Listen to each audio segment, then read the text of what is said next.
Movie की शुरुआत में हम एक साइंटिस्ट को देखते हैं जो बताता है कि जैसे हमारा सोलर सिस्टम है वैसे ही ब्रह्मांड में एक और सोलर सिस्टम मिला है जिसमें धरती की तरह ही एक और प्लैनेट है और उस प्लैनेट पर जीवन होने के पूरे संभावनाएं है।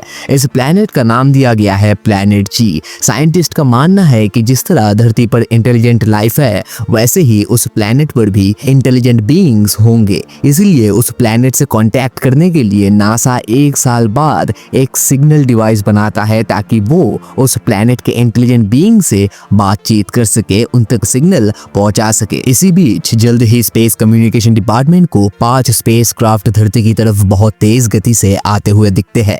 उन 5 में से एक स्पेसक्राफ्ट एक सैटेलाइट से टकरा जाता है और हांगकांग सिटी में क्रैश कर जाता है। ये 5 स्पेसक्राफ्ट में से वो पहला वाला लीडर स्पेसक्राफ्ट होता है जिसके थ्रू एलियंस अपने प्लैनेट से कांटेक्ट कर सकते हैं। बाकी के जो 4 स्पेसक्राफ्ट होते हैं वो हवाई के समुद्र में लैंड कर जाते हैं, जिसे नासा, एयरफोर्स और सारे सिक्योरिटी डिपार्टमेंट्स बिल्कुल परेशान हो जाते हैं। उसी टाइम पे समुद्र में अमेरिकन नेवी की जापान के साथ एक जॉइंट ऑपरेशन चल रहा था। उधर हवाई के पब्लिक भी पूरी तरह से हैरान और डरे हुए महसूस करते हैं क्योंकि उन्हें ये समझ ही नहीं आ रहा था कि आखिर यहाँ पे चल क्या रहा है। ये एलियन स्पेसक्राफ्ट आंखों से तो दिख रहे होते हैं लेकिन रेडार पर उनका कोई सिग्नल नहीं मिल रहा होता। अब यहाँ पर एक रिक्रूटमेंट कमांडर को दिखाया जाता है जिसका नाम एलेक्स होता है। एलेक्स अपने साथियों को लेकर स्पेसक्राफ्ट के पास जाता है और जैसे ही वो एलियन जहाज को छूता है एक जबरदस्त झटका उसको लगता है और वो दूर जाकर गिरता है।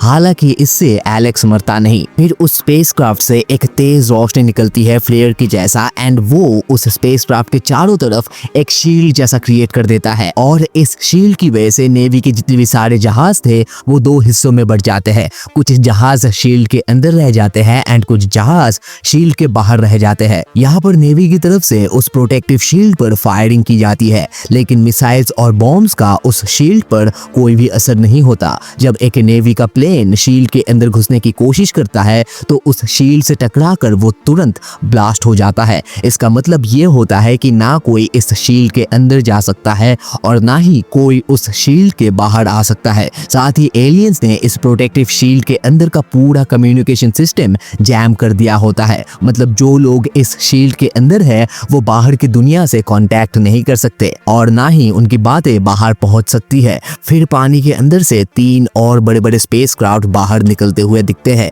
और इसे देखकर ये बिल्कुल साफ हो जाता है कि ये मशीन इंसानों को किसी भी हालत में नहीं छोड़ने वाला। उनका जो भी मिशन है वो उसे पूरा करके ही रहेंगे। अब एलियंस को सावधान करने के लिए एक सायरन बजाया जाता है लेकिन जैसे ही एलियंस इस सायरन को सुनते हैं उनकी शिप से एक इलेक्ट्रोमैग्नेटिक वेव निकलती है जो नेवी के सारे जहाजों को हिलाकर रख देता है। उसके बाद नेवी की तरफ से फायरिंग होती है लेकिन नेवी का निशाना चूक जाता है।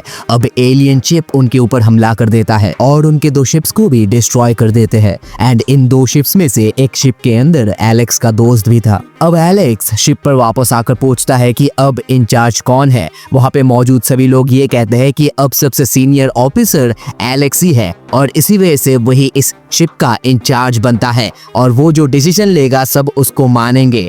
एलेक्स डिसाइड करता है कि अब वो एलियन शिप पर अटैक करेगा क्योंकि उनके पास ज्यादा ऑप्शन बचा नहीं है और साथ ही एलेक्स अपने सीनियर्स और अपने भाई का मतलब अपने दोस्त के मौत का बदला लेना चाहता है और इसीलिए वो पूरा रिस्क लेने के लिए तैयार हो जाता है। लेकिन तभी भी एलेक्स के शिप को छोड़कर एक और शिप बचा हुआ था जो एलेक्स के शिप को बैकअप देने के लिए एलियन जहाज पर हमला करता है लेकिन एलियन उस जहाज को डिस्ट्रॉय कर देते हैं। मजबूरन एलेक्स को एलियंस के ऊपर हमला करने का प्लान ड्रॉप करके अपने साथियों को बचाने के लिए जहाज को मोड़ना पड़ता है। जहाज को मुड़ते हुए देखकर एलियन समझ जाते हैं कि एलेक्स की जहाज अब खतरा नहीं है उनके लिए। लेकिन तभी अचानक एलियन शिप से 3 अजीबोगरीब हथियार बाहर निकलते हैं और सीधा शहर की तरफ बढ़ने लगते हैं। शहर में स्थित एयरफोर्स बेस में उनमें से एक हथियार हमला कर देता है एंड वहां पे मौजूद सारे हथियार, सारे हेलीकॉप्टर, सारे प्लेन्स को वो तबाह करने लगता है। इधर एलेक्स के जहाज पर एलेक्स के साथियों को एक एलियन मिलता है। दरअसल जो स्पेसशिप सैटेलाइट से टकराकर क्रैश कर गया था उस स्पेसशिप में से एक एलियन नीचे गिर गया था एंड वही एलियन एलेक्स के साथियों को मिलता है। पहले तो उन लोगों को लगा कि ये एलियन मर चुका है, लेकिन अचानक वो एलियन होश में आ जाता है एंड वो सीधा एलेक्स का सर पकड़ लेता है। एलियन अपनी टेलीपैथी की मदद से एलेक्स को दिखाता है कि कैसे उन्होंने पहले भी कई सारे प्लैनेट्स डिस्ट्रॉय करे हैं और तभी शिप में एलियन के साथ ही आ जाते हैं और उस एलियन को बचाकर अपने साथ ले जाते हैं। लेकिन उन एलियंस में से एक एलियन अभी भी शिप में रह जाता है और वो शिप के उस चेंबर में जाता है जहाँ पे शिप का हथियार रखा हुआ था, सारे टेक्नोलॉजिकल चीजें रखी हुई थी एंड वो एलियन उन सारी चीजों को डिस्ट्रॉय करने की कोशिश करता है। उस एलियन को रोकने के लिए एलेक्स और उसका एक साथी आता है। एलेक्स को पता है कि वो दोनों मिलकर भी उस एलियन को हरा नहीं पाएंगे, इसीलिए एलेक्स अपने साथी को ऑर्डर देता है कंट्रोल रूम में जाने के लिए और एलेक्स अपने साथ उस एलियन को भुलाकर जहाज के डेक पर लेकर आता है जहां पर कई सारे मिसाइल लॉन्चर रखे हुए थे और वो एलियन को भुलाकर एक लॉन्चर के सामने लेकर आता है और तभी उसका साथी कंट्रोल रूम से मिसाइल चला देता है और उस एलियन के चीथड़े उड़ जाते हैं। वहीं पे दूसरी तरफ एलियंस की एक और टुकड़ी उस जगह पर जाता है जहां पर नासा का सैटेलाइट्स लगा हुआ था, जिन सैटेलाइट्स की मदद से नासा ने एलियन ग्रह में सिग्नल्स भेजे थे। दरअसल एलियंस का जो कॉन्टैक्ट सिस्टम है वो तबाह हो चुका है क्योंकि वो उस स्पेसशिप में था जो कि क्रैश होकर नष्ट हो गया है। अब एलियंस इन सैटेलाइट्स के ऊपर अपना कब्जा कर लेंगे और अपने ग्रह में सिग्नल भेजेंगे ताकि वो अपने साथी एलियंस को पृथ्वी पर बुला सके और पृथ्वी को पूरी तरह से डिस्ट्रॉय कर सके। हालांकि एलियंस ने इन सैटेलाइट्स के ऊपर कब्जा कर लिया है, लेकिन उनको अपने ग्रह में सिग्नल भेजने के लिए 24 घंटा इंतजार करना पड़ेगा क्योंकि इन सैटेलाइट्स का सिग्नल एक दूसरे सैटेलाइट से होकर जाता है जो कि 24 घंटे पृथ्वी के चारों ओर चक्कर लगाता है एंड 24 घंटे बाद ही वो एक पर्टिकुलर पॉइंट पे आता है जिस पॉइंट से सिग्नल भेजा जा सकता है। अब हमें एलेक्स दिखता है। अब क्योंकि रात हो चुकी है तो इसी वजह से वो लोग एलियन शिप के ऊपर हमला नहीं कर पा रहे हैं क्योंकि वो एलियन शिप जो है वो रेडार में पकड़ा नहीं जाता और अंधेरे की वजह से वो शिप उनको दिखाई भी नहीं दे रहा। वहीं पे दूसरी तरफ एलियन शिप भी उनके ऊपर हमला नहीं कर रहे, इसका मतलब वो भी अंधेरे में उनको देख नहीं पा रहे हैं। एलेक्स के साथ वहीं पे एक जापानीज कैप्टन भी मौजूद था।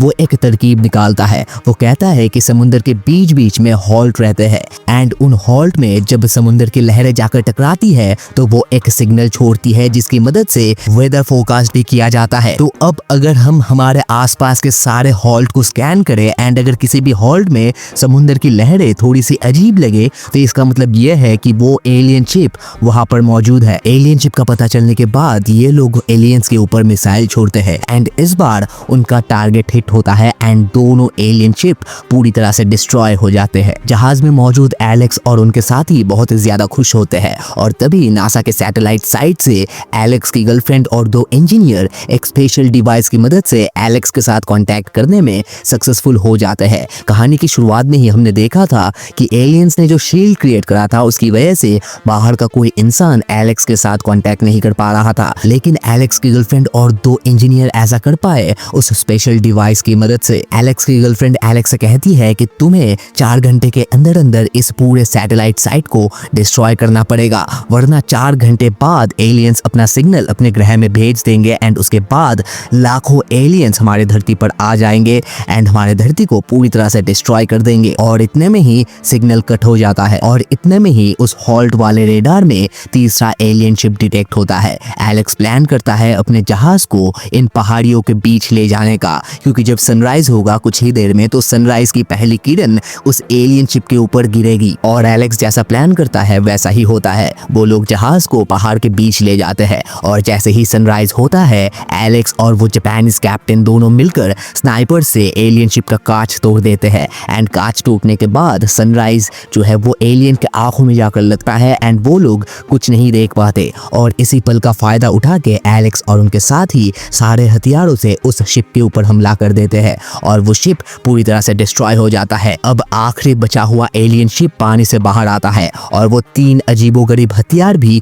वापस आ जाते हैं शहर से और उनमें से ही एक हथियार जो है एलेक्स के शिप पर आ जाता है और शिप को पूरी तरह से डिस्ट्रॉय कर देता है। एलेक्स और उसके साथी जान से तो बच गए लेकिन अब उनके पास कोई शिप नहीं बचा एलियन शिप के साथ फाइट करने के लिए। तभी उनको पास के बंदर में एक पुराना शिप नजर आता है। दरअसल ये शिप वर्ल्ड वॉर 2 के टाइम का है एंड ये अब काम नहीं करता क्योंकि इसको म्यूजियम बना दिया गया है। तभी वो लोग डिसाइड करते हैं कि इसी शिप को चालू करके वो लोग एलियन शिप के साथ फाइट करेंगे। लेकिन जैसे ही वो शिप में जाते हैं उनको पता चलता है कि ये शिप बहुत ही पुरानी टेक्नोलॉजी वाला है एंड उनके ग्रुप में ऐसा कोई नहीं है जो इस शिप को चला सके। तभी वहां पे मौजूद कुछ बुढ़े लोग आगे आते हैं। दरअसल ये लोग वर्ल्ड वॉर 2 के सोल्जर्स थे एंड अपने टाइम पे यही लोग इस शिप को चलाते थे। अब सभी लोग मिलकर इस शिप को फिर से चालू करते हैं एंड इस शिप को लेकर जाते हैं एलियन शिप के साथ फाइट करने के लिए। अब जैसे ही एलेक्स और उसके साथ ही एलियन शिप की तरफ बढ़ते हैं, एलियन शिप दूर से ही उनके जहाज को डिटेक्ट कर लेता है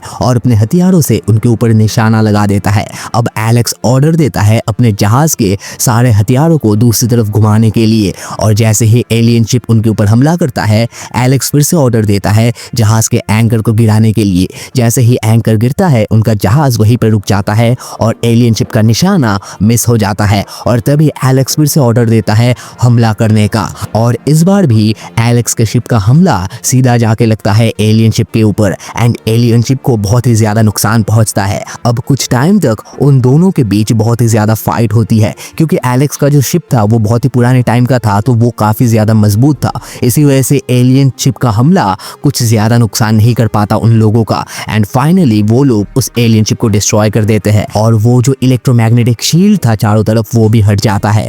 अब एलेक्स अपने जहाज के आखिरी मिसाइल को उस नासा के सैटेलाइट वाले एरिया की तरफ लॉन्च कर देता है और कुछ ही पल में वो मिसाइल जाके उस पूरे एरिया को डिस्ट्रॉय कर देता है। साथ ही वहां पे जितने भी सारे एलियंस थे उनको भी डिस्ट्रॉय कर देता है। लेकिन डिस्ट्रॉय होने से पहले वो एलियन शिप फिर से वही अजीबोगरीब हथियार एलेक्स के जहाज की तरफ छोड़ देते हैं। लेकिन इस बार वो अजीबोगरीब हथियार एलेक्स के जहाज तक पहुंचने से पहले ही एयरफोर्स वहां पे आ जाता है एंड उन हथियारों को डिस्ट्रॉय कर देता है और फाइनली एलेक्स और सभी लोगों को अपने अपने बेहतरीन काम के लिए नेवी की तरफ से सम्मान दिया जाता है। और इसी के साथ मूवी की कहानी यहीं पे खत्म हो जाती है। अगर वीडियो पसंद आया है तो चैनल को सब्सक्राइब जरूर करके जाना और वीडियो को लाइक करना बिल्कुल मत भूलना।